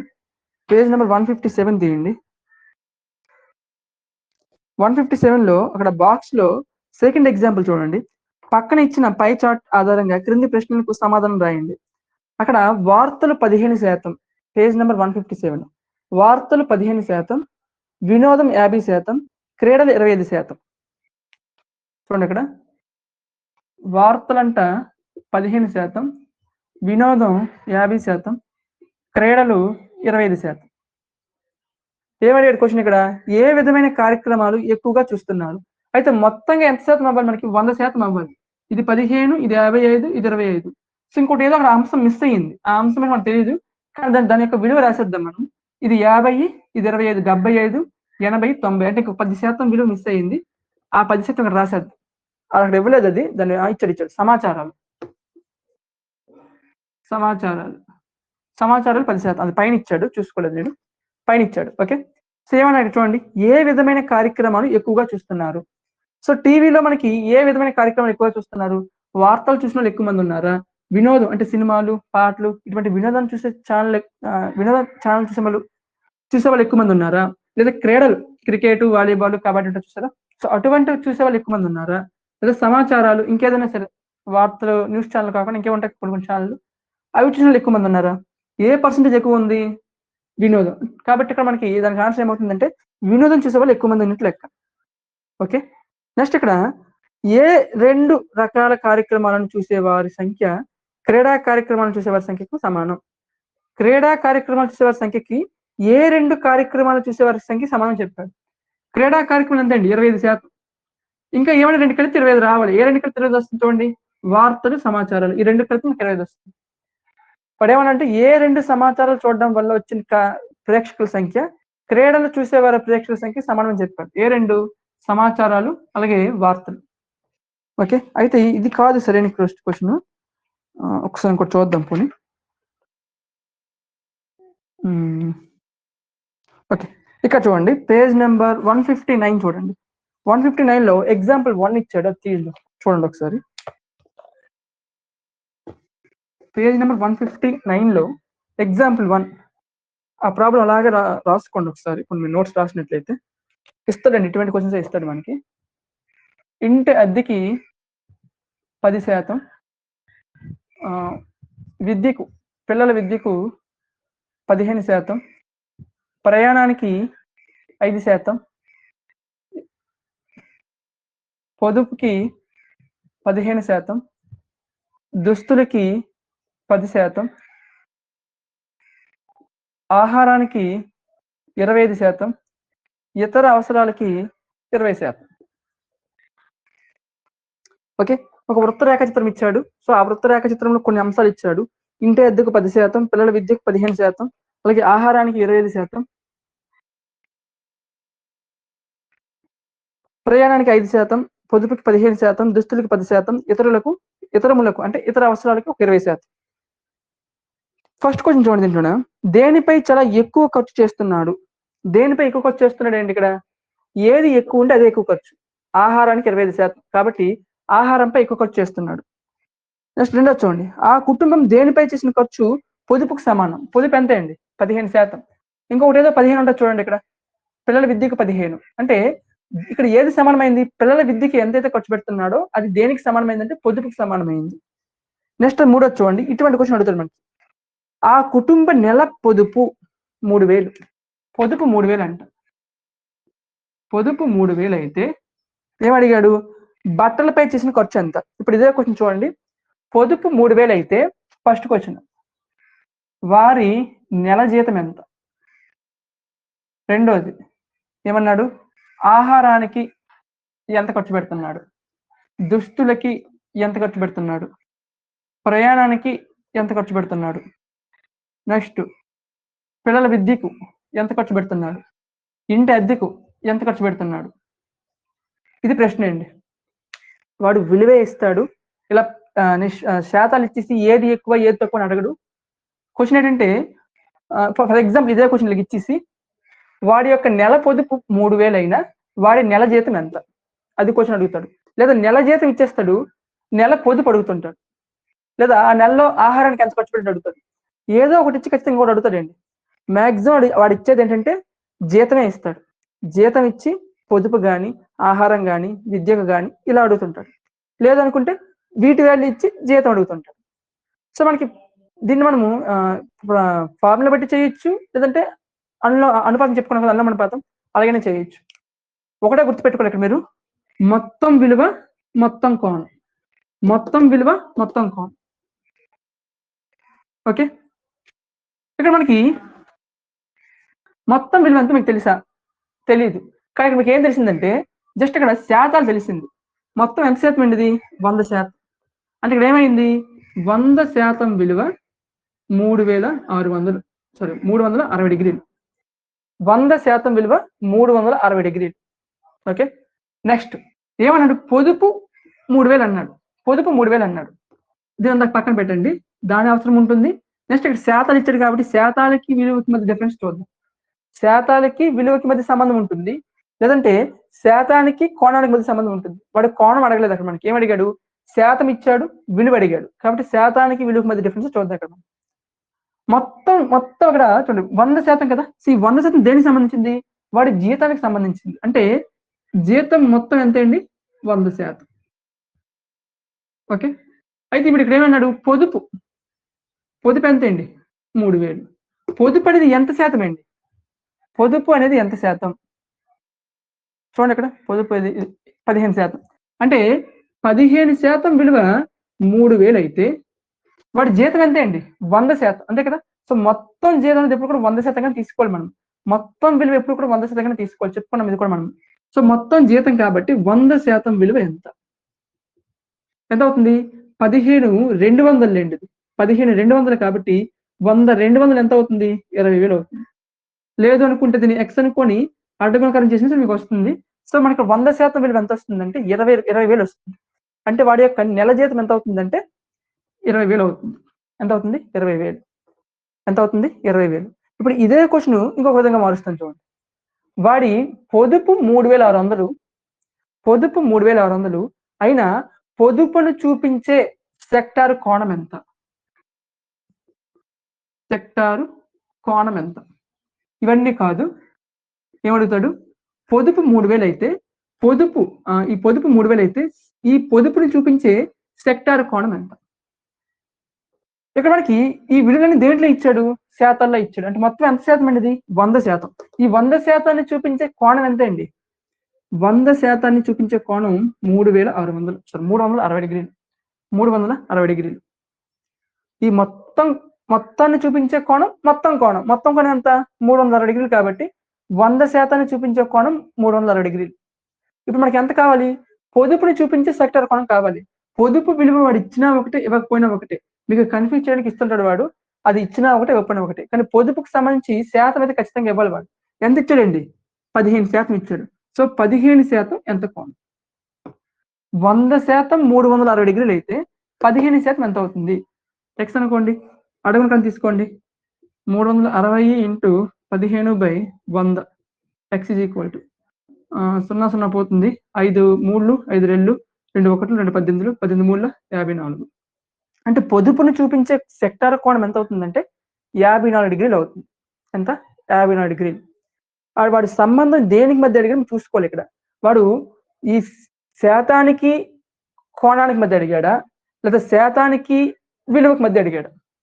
శాతానికి ఒకవేళ కోణం అడిగాడు అనుకోండి, మొత్తం శాతం ఎంత? 100%. 100% విలువ 360 డిగ్రీలు అంటే మొత్తం కోణం తీసుకోవాలి. మనకి దేనికి అడిగాడు? పొదుపుకి అడిగాడు. పొదుపు ఎంత అండి? 15%. సో 15% విలువ ఎంత? లేదు, మొత్తం శాతం ఎంత అండి? 100%. దానికి జీతం ఎంత మనకు తెలియదు, అసలు తెలియదు. కానీ ఇక్కడ 15% విలువ ఇచ్చాడు వాడు. 15% అంటే పొదుపే కదా 15%. దాని విలువ వాడు ఇచ్చాడు. ఎంత ఇచ్చాడు? 3000 ఇచ్చాడు. ఏమడిగాడు? జీతం ఎంత అని అడిగాడు. జీతం ఎంత అండి? 100% కాబట్టి కట్టచ్చు. లేదు, జీతం కాలేదు. ఏమడిగాడు? ఆహారానికి ఎంత ఖర్చు పెడుతున్నాడు అడిగాడు. 15% విలువ 3000 అయితే ఆహారానికి ఎంత ఖర్చు పెడుతున్నాడండి? 25%. అంటే 25% విలువ ఎంత? ఏం చేస్తారు? అడ్డగుణకారం. వాడు దేనికి అడిగాడో దాని మధ్య సంబంధం తీసుకురావడానికి ట్రై చేయాలి. ఓకే, సో ఒక శాతానికి కోణం అడిగితే మొత్తం శాతము మొత్తం కోణము. వాడు ఎంత శాతానికి అడిగాడో ఆ శాతముకి కోణం కట్టాలి. లేదు, విలువ అడిగాడు అనుకోండి, పొదుపు 3000 ఇస్తాడు వాడు. అంటే కోణము శాతం ఇచ్చాడు, విలువ ఇచ్చాడు. మనకి మొత్తం శాతం ఏమవుతుంది? అక్కడ 100% అవుతుంది. దాని విలువ కట్టడమే. లేదు, 25% అడిగాడా? దాని విలువ కట్టడమే. 15% విలువ ఇచ్చాడు వాడు 3000 అనేసి. 25% విలువ ఎంత అవుతుంది? లేదా 30% విలువ ఎంత అవుతుంది? లేదా 15% విలువ ఎంత అవుతుంది? సో ఆ విధంగా చూసుకోవడమే మనం. ఓకే, అది మనకి ఎగ్జాంపుల్ 1 అండి.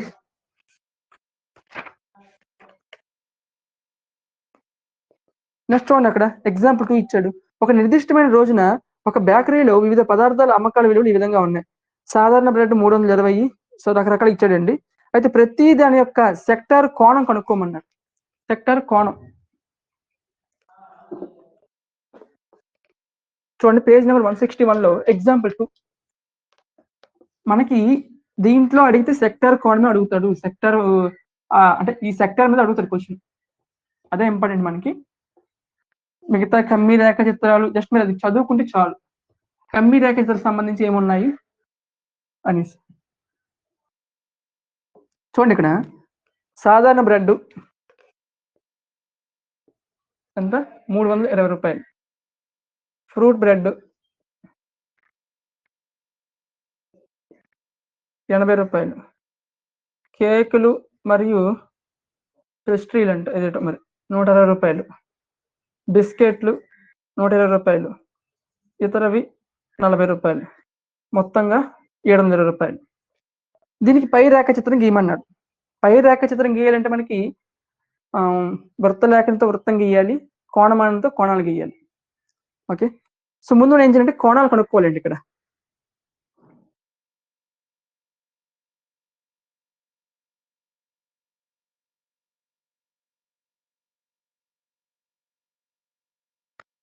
మనకి ఏమన్నాడు? వీటికి వృత్తరేఖ చిత్రం గీద్దాం. సో వృత్తరేఖ చిత్రం గీద్దు. ఆ వృత్తరేఖ చిత్రంలో కోణాలు ఏవైతే ఉన్నాయో వాటిని కనుక్కుందాం. ఇక్కడ మొత్తం విలువ ఏంటి? ఇది ఇవన్నీ కలిపి మనకి ఎంత వచ్చింది? 720 రూపాయలు. ఇది మొత్తం విలువ. ఈ మొత్తం విలువ దేన్ని చూపిస్తుంది? మొత్తం విలువ ఎప్పుడూ కూడా మొత్తం కోణాన్ని చూపిస్తుంది. మనకేం కావాలి? దీంట్లో ఒక్కొక్క దాని కోణం కావాలనుకోండి. 720 360 డిగ్రీలు అయితే 320 ఎంత అవుతుంది? ఎంత కోణం అవుతుంది చెప్పగలరా? 160 డిగ్రీల కోణం అవుతుంది. ఫ్రూట్ బ్రెడ్ ఎంత అండి? 80 కదా. ఎంత కోణం అవుతుందండి? 40 డిగ్రీలు అవుతుంది. ఇదంతది ఇది కేకుని ప్రెస్టేజ్ కదా, 160 రూపీస్. ఇది ఇవన్నీ రూపీస్ అండి. దీని కోణం ఎంత అవుతుందండి? 80 డిగ్రీలు అవుతుంది. ఇవి బిస్కెట్లు ఎంత? 120 రూపాయలు కదా. సో దీని కోణం ఎంత అవుతుందండి? 60 డిగ్రీలు అవుతుంది. ఇతరాలకు సంబంధించినవి 40 కదా, 40 రూపాయలు కాబట్టి దీని కోణం ఎంత అవుతుంది? 20 డిగ్రీలు అవుతుంది. చూడండి, ఇవన్నీ కలపండి. 160 ప్లస్ 40 200. 280 200 ప్లస్ 80 280. 280 ప్లస్ 20 300. 300 ప్లస్ 60 360. చూడగానే చెప్పచ్చండి వీటికి సంబంధించి. ఎందుకు చూడండి, ఇక్కడ ఈజీగా రాస్తాను నేను. ఏ విధంగా? ఇక్కడ మొత్తం విలువ మొత్తం కోణాన్ని చూపిస్తుంది. మొత్తం విలువ మొత్తం కోణాన్ని చూపిస్తుంది. ఆ రెండింటి మధ్య సంబంధం చూడండి. ఇది 720, దీంట్లో సగమే ఈ కోణం అయింది. ఇది 720, దీంట్లో సగమే ఈ కోణం అయింది. కాబట్టి ఈ విలువల్లో సగమే మనకి కోణం అవుతుందండి. 320లో సగం 160, 80లో సగం 40, 160లో సగం 80, 120లో సగం 60, 40లో సగం 20. డైరెక్ట్ రాసివచ్చు. లేదు అనుకుంటే 720 రూపాయలు 360 డిగ్రీలు అయితే మనకేం కావాలి? ఫర్ ఎగ్జాంపుల్ బిస్కెట్లు చూపించే సెక్టార్ కోణం ఎంత అడిగాడు అనుకోండి. ఎంత? 120 రూపాయలు కదా. 120కి ఎంత? ఎక్స్ అనుకోండి, అడగడం చేయండి. So X is equal to 360 into 120/720 వస్తుంది. ఓకే, ఒకట్లు రెళ్ళు 2 ఒకట్లు 2 60. సో 60 డిగ్రీలు. ఎలా అయినా అదే వస్తుంది, కానీ సంబంధాన్ని మీరు కనిపెట్టినట్లయితే ఇంక ఈజీగా తేలిపోద్ది. ఈ మొత్తం కోణం మొత్తం విలువ ఈ మొత్తం కోణానికి ఏ విధంగా ఉందంటే దీనికి ఇది రెట్టింపుగా ఉంది. అంటే కోణం కంటే ఇది ఎక్కువ, అంటే దీనికంటే ఇదేమవుతుంది, సగం అవుతుంది. కాబట్టి 320లో సగము, 80లో సగము, 160లో సగము, 120లో సగము, 40లో సగము అవే కోణాలుగా వస్తాయి మనకి. ఒకవేళ వీటిని వాడు శాతాల రూపంలో చూపించమని అనుకోండి. ఏంటి శాతాల రూపం? మొత్తం 720 రూపాయలు మొత్తం ఎంత శాతం అవుతుంది? మొత్తం మనకి 360 డిగ్రీలు అయింది. మరి శాతం పరంగా తీసుకుంటే మొత్తం శాతం మనం ఎంతగా తీసుకోవాలి? 100గా తీసుకోవాలి. ఎంత? 100. అంటే 720 రూపాయలు 100% అయింది. మరి 320 రూపాయలు ఎంత శాతం అవుతుంది? ఏమైనా సంబంధం ఉంది దీనికి మధ్యన? కనిపెట్టలేం మనం, ఎందుకంటే అవి మనకి గుణిజాలు కాదు. కాబట్టి ఏం చేయాలి? దీన్ని x అనుకోండి, అడుగుకని చేయండి. x = 320 × 100%/720. ఒకట్లు రెళ్ళు 2 50లు. సో ఎంత అవుతుందంటే 50% అవుతుంది. ఎంత అవుతుంది? 50%.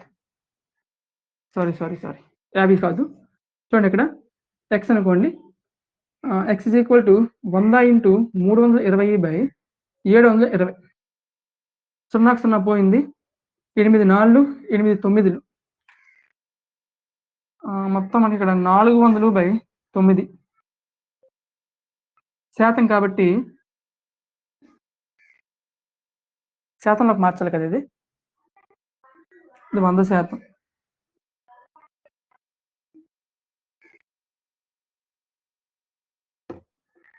9 ఒకట్లు ఎంత వస్తుంది చూడండి శాతం. బిస్కెట్లు పాయింట్లో వస్తున్నట్టుంది.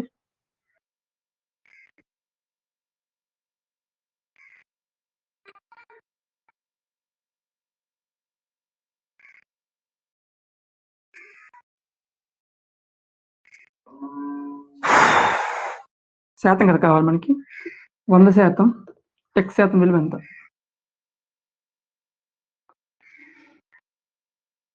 చూడండి ఇక్కడ 9 ఒకట్లు 9 4 36, 9 4 36, 40 4/9. అంటే శాతం పరంగా తీసుకున్నట్లయితే దీని యొక్క శాతం ఎంత అవుతుందంటే 44/9 అవుతుంది. జస్ట్ వీటి తీసుకున్నాం అనుకోండి, 720 రూపాయలు 100% అయితే 80 రూపాయలు ఈ ఎంత శాతం? ఏం చేయాలి? క్రాస్ మల్టిప్లై చేయండి. ఇది నెక్స్ట్ అనుకుంటే x = 100 × 80/720. 0కి 0 పోతుంది. 8 ఒకటి 8 9. సో 100/9. 100/9 అంటే 11/1/9 వస్తుంది. Okay, so 11/1/9%. వాడు పర్సెంటేజ్ అడగడు, సో పర్సెంటేజ్ అడిగితే ఆ విధంగా చేయాలి మనం. ఓకే, కానీ వీడేం చేశాడు? మనం ఇప్పుడు పై చార్ట్ని గీద్దాం.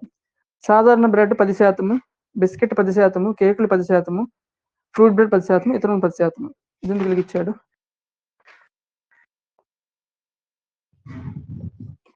ఈ పై చార్ట్ తప్పు, ఇది కరెక్ట్ కాదు.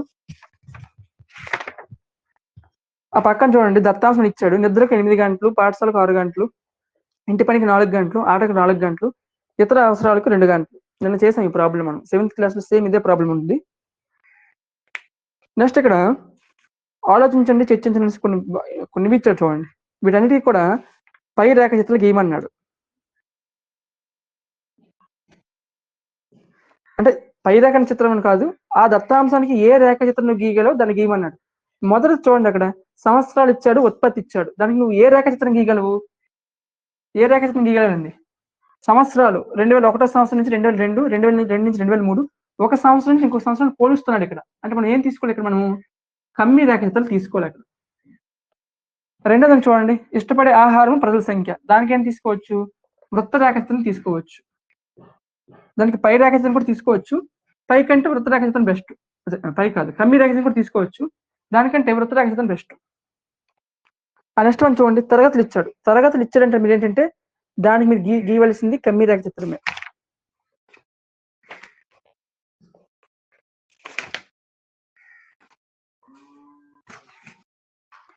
పేజ్ నెంబర్ 165లో 5.2x ఇచ్చాడు.